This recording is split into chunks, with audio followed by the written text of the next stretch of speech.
Hello, friends. So, in the context of COVID, what we saw how businesses struggled and how they were in fact supported by the government. RBI allowed put a moratorium on the interest to be paid by these firms, these MSMEs and firms who have taken loan.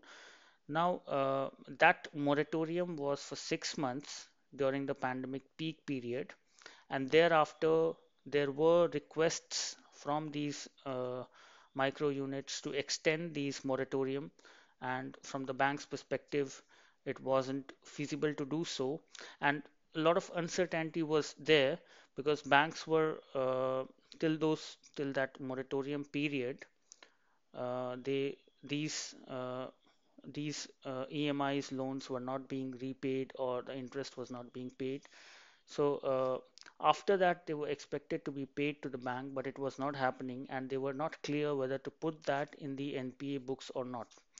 Now, finally, Supreme Court has made the decision, keeping all stakeholders in context, that the moratorium needs to be stopped uh, at in those 6 months period, and beyond that, this will not be considered.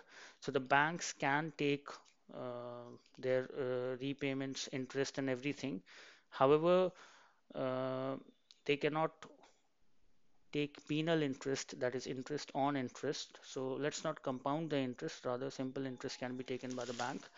So that is being proposed by the bank. Now this is certainly going to raise the NPAs. There's a possibility a lot of defaults will come up suddenly who were secured within the, in a way, COVID shielded. So those will be exposed and banks NPAs will increase. But at the macroeconomic perspective, it is important that banks get their money, their due money, and their stability remains. So that is important. So this is a certainty brought into picture in the interest of the economic, and that is again a sign of economic normalcy being in place. Thank you.